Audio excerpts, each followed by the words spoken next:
What's up mga idol? Pakinggan natin ang payo ni Congressman Busita dito sa lalaki na nagbenta o nagpasalo ng sasakyan. Tara at ating alamin kung ano ang masasabi ng ating butihing Congressman Busita. Pero bago yon, pengin muna ang konting intro mga idol. Eto na!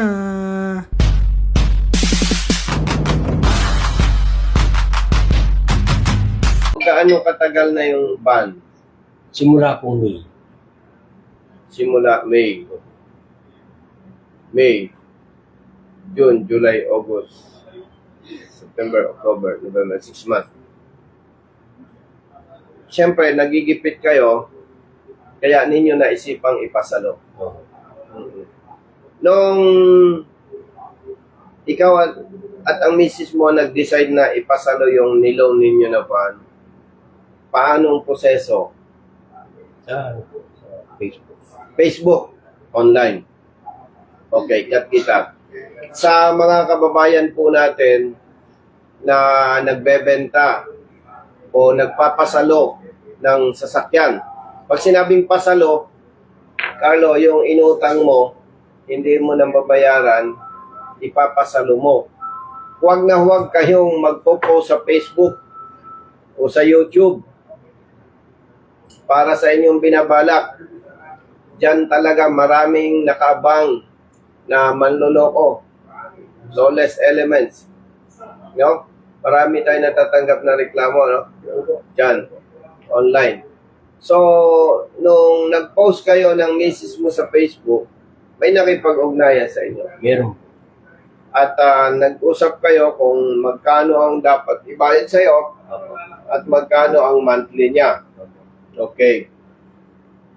Una, doon sa ating mga babayan, hindi po yan legal. Dahil ang sasakyan ay sa financing. Hindi yan sa inyo. Hindi sa kanya. Ngayon, nagkaroon kayo ng usapan na itutuloy niya ang hulog, di ba? Ang usapan niyo siguro, i-deposit sa account mo o sa account ng misis mo o kaya naman nag-issue ng cheque. Account po ng Asianic mismo. Asialink. Halos lahat na yata ng ganyang kwento. Nagkalukuhan eh. Dumadating naman sa punto talaga na nagigipit tayo. Pero, Brother Matt, pinakamaganda, magpapasalo ka, bagamat ito ay hindi legal, dahil hindi ito alam ng financing eh. Hindi authorized. Siyempre, dumadating sa punto na nagigipit. Pinakamaganda na kinakausap natin, kapamilya, kaibigan, barkada, para kung dumating sa punto na hindi na rin siya makahulog, madali mo siyang ma-reach out, mahanap. O sige, doon na tayo sa punto na naloko ang misis mo. Ang binabanggit kong naloko ang misis mo kasi nakapangalan sa kanya. Di ba? May information kayo kung nasaan ang van. Ayon po doon sa sumunod, nasa Tacloban daw. Nasa Tacloban daw. May picture ka nung sasakyan? Meron.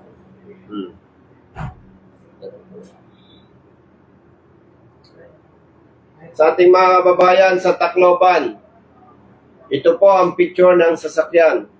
Yan. Yan ay pwedeng ibinebenta rin sa inyo. Ito. Oh. Malamang binebenta ito sa inyo o kaya nabenta na. Pati nung may picture ka nung kausap ng misis mo. Meron po. Patingin.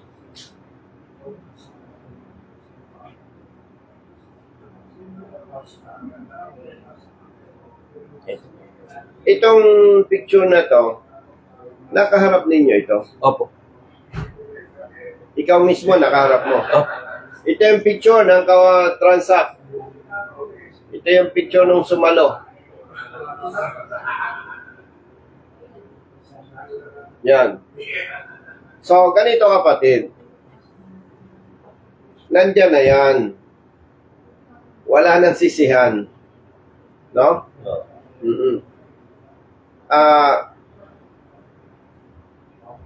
Pakipag-ugnayan kayo sa Starlink, sa Asialink. I-report nyo yung totoong nangyari. No? Nandyan na yan eh, harapin ninyo. No? Tapos, magpagawa ang misis mo ng affidavit na sinasabi doon sa affidavit yung totoong nangyari. At itong affidavit na to ay isubmit ninyo sa LTO. Okay? Anong purpose nitong affidavit na ito? Para yung sasakyan na yan maalarma. No? Maalarma. Kasi, Carlo, matagal ka sa sa Mitsubishi. Anong proseso? Pagka ganito ang nangyari, malamang may alam ka dyan eh, na yung bang, kunwari, nag-loan ako, tapos hindi ko na mabayaran, pinasalo ko, naloko ako. Kasi hindi naman ito lalabas na karnaping eh. No? Oo. Oo, may ano kayo eh. Tawag dito, may transaction eh, ano? Kasi po sa kanya po, liable po rin po sila doon sa kontrata. Doon sa mga pinag-kontrata. Saan? Doon po sa pag-loan mo sa sakyan. Liable po rin po talaga sila. Kaya ito kapatid, sa usapang legal, hindi pwedeng idahilan sa financing na naloko kayo. No? Ang hahabulin natin, yung nanloko sa inyo. Okay? Ang alam ko, ito, nagkaroon ako ng may dumulog sa akin, nakapareho nito eh. May pangalan yung tao, di ba?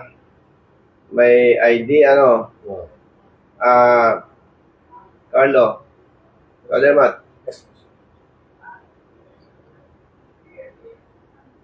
Dapat kasama mo misis mo eh. Di po kasi Papagawa natin ng magkakaroon ka ng magpapadala ng demand letter yung misis niya. Doon po sa kanya. Oo, doon sa Sumalo. Na, by the way, paano ninyo nalaman na hindi na siya naguhulog? Eh, tinatawagan po yung misis ko ng isa din. Tinatawagan. Tama. Tama. Naunang kulit hanggang saan. Kaka-stress na Ang misis mo, nabanggit mo kanina, may sakit, na-stroke nga po. na stroke. Kawawa naman, no? Diyan po sa stress na yun, diba? Alam mo, ang pinagtataka ko, may masasamang tao, ano? Paano kaya nakakatulog ang mga demonyo na to? Ano, pasensya to? Ibig sabihin, yung tayo may counting atraso lang. Kunwari, umutang ako sa hindi ako makabayad. Parang stress na ako nun eh. Na wala akong intention na hindi magbayad. Pero parang ang hirap.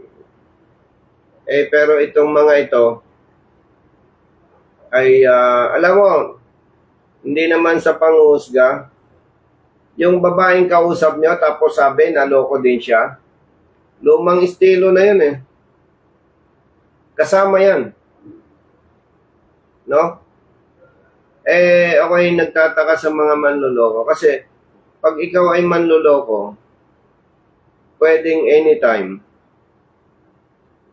mabiktimahan ang riding in tandem. Kaya may riding in tandem eh.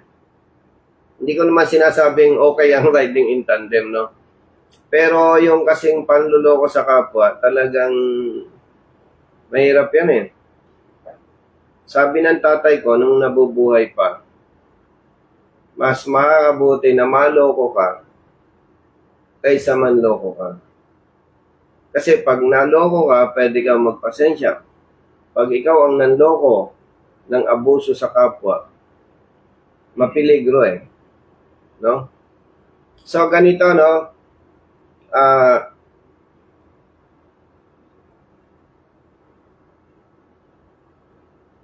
Makakasulat yung misis mo.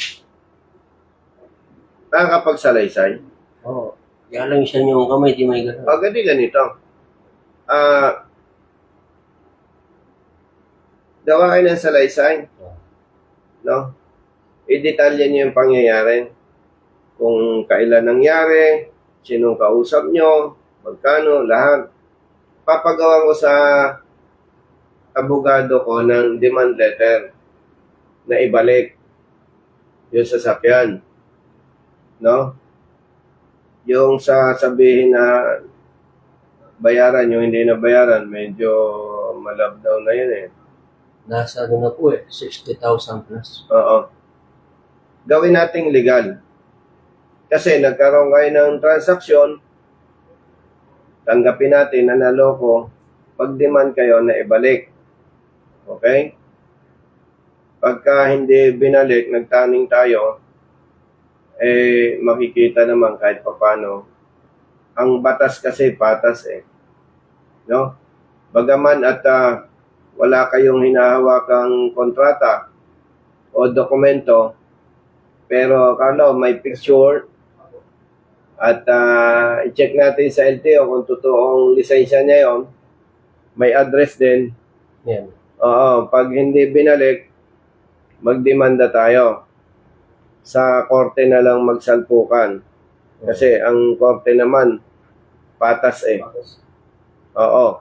Kasi yung pagbabayad sa inyo ng 140,000 na nabanggit mo kanina, yun ay cash yun o check eh.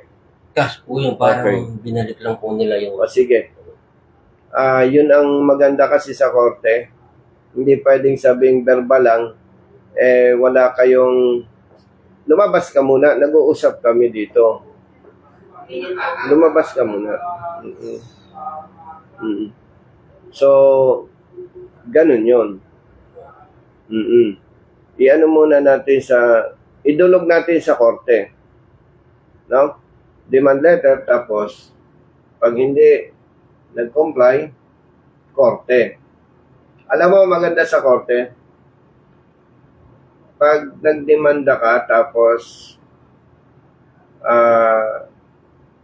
binaliwala ng kabilang party, naglalabas sila ng warrant of arrest. Hindi ko naman sinasabing yun ang gagawin ng korte. Pero the best talaga, pag may problema, idulog sa korte. Yan kasi, hindi mo pwedeng idulog sa HPG. Hindi papasok yan sa carnapping.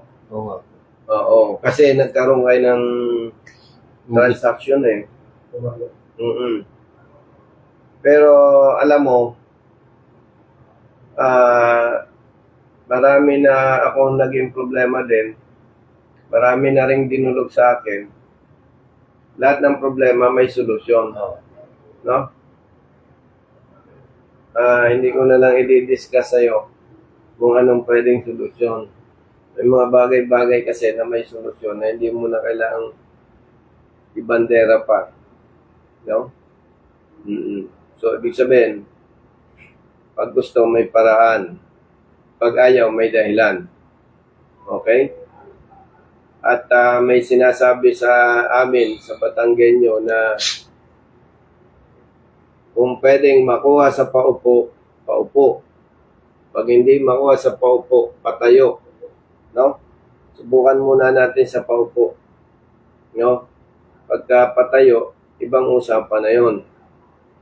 No? Hindi na lang natin i-discuss yun kung ano yun. No? Brother Matt, yes, kunin yung contact number ni Kuya. Meron po. Pero sige. Alam po ni... Gawa ka na yung salaysay misis mo, dalay mo dito. Dalman nyo. Para doon ko ibabase yung demand letter na gagawin ng lawyer. Dapat po kasi kasama siya kaya daw yung iniraw namin sa sakyan. Saan ba kayo umuwi ngayon? Bilis niya sir. Pili niya? Wala ako sa message ko.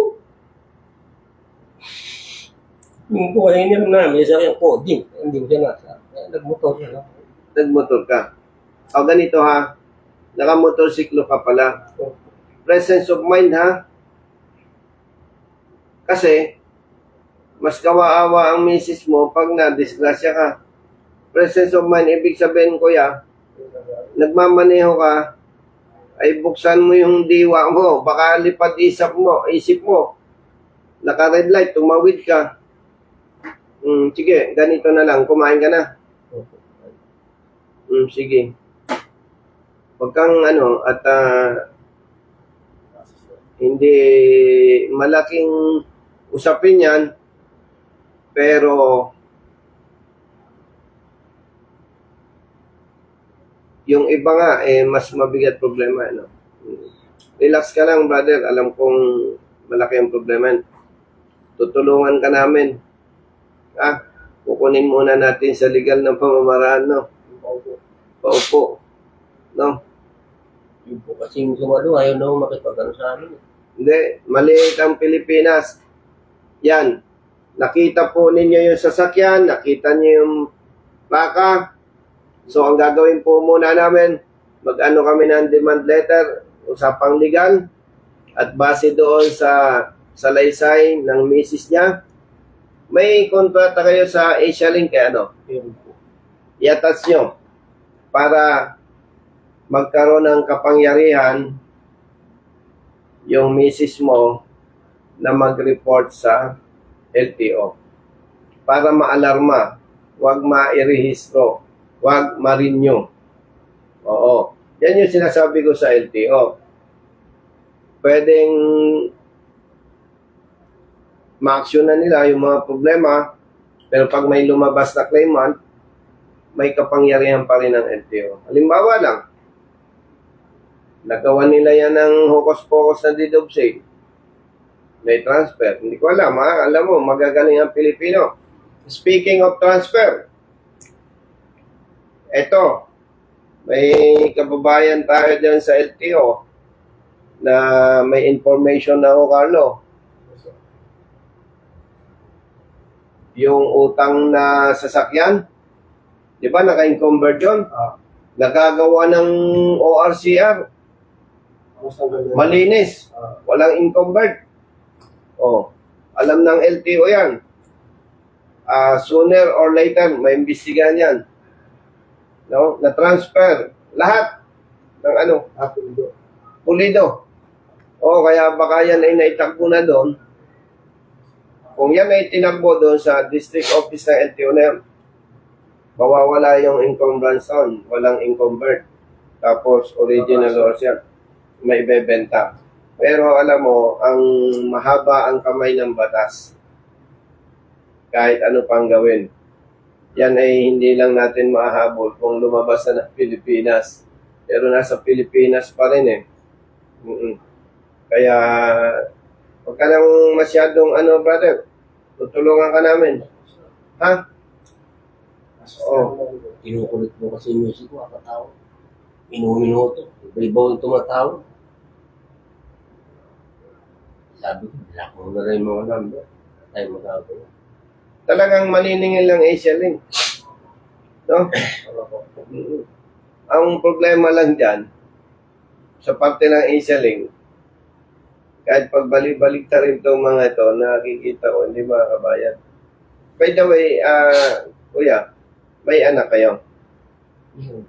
Ilan? Actually, yung pong misis ko, second wife ko. Sige.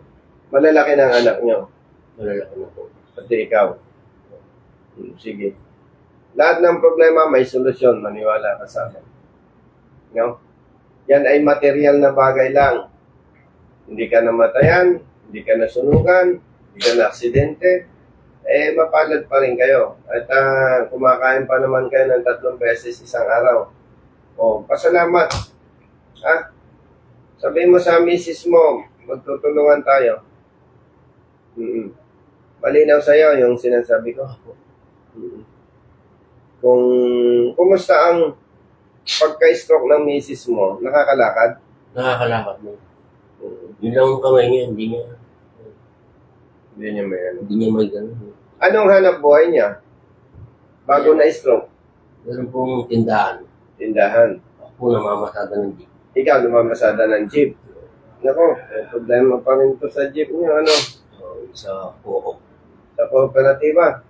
Pero ang pinapamasada mo, yung jeep mo. Opo. Wala ka pang modernized vehicle daw. Wala. Wala. Tapos nasa kooperatiba. Kung nasa loob ka ng kooperatiba, may butaw ba na tinatawag? Meron. Yung araw-araw kinukolekta sa inyo? Ay, hindi po. Yung butaw po ng kooperatiba, yearly. Okay lang yon. Pero wala kayong sinasabing araw-araw kailangan ganito. Araw-araw po sa samahan po namin, 70 pesos. Okay lang. Sige, focus ka muna doon. Ganito ipagsabihin mo sa misis mo, bagaman at kayo'y nagkamali, talaga namang ang tao nagkakamali eh. Hindi nag-iisang misis mo. Marami dyan nagpasalo, nagka-problema. Matawag po sa akin. Oo. Okay? So yan, malalampasan natin yan. Tutulungan ko kayo. No? Okay? Ipapacheck natin sa LTO kung pag nakasulat yung misis mo, no, yung salaysay, papagawaan ko ng demand letter. No? At dahil may letter yung misis mo, i-assist mo. No? Kumbaga, dumudulog kayo sa akin. Ang tema ng letter ninyo, dumudulog kayo, ang misis mo, sa akin. Okay? Para yung salaysay na yun, doon ko ibabase yung demand letter na gagawin na pepperman ng misis mo para doon sa subject person, yung nakatransact ninyo. At base doon sa letter na yun ng misis mo na dumudulog sa akin, magkakaroon din ako ng kapangyarihan na dumulog sa LTO para alamin kung totoong tao ito. Ibig sabihin, totoo tayong bang lisensya niya ay hindi fake? Existing ba siya? Siya ba talaga yung babae na to? Pero yung picture na yun, yun talaga nakarap mo, no? Oo. Sige. Nasaan ulit? Hingi tayo ng tulong sa ating mga kababayan. Kung sino po ang nakakakilala sa tao na to, pakisabihan po, makipag-ugnayan sa aming opisina. No? Dahil kawaawa itong misis ni Kuya na stroke, kaiisip, masyadong stress. No?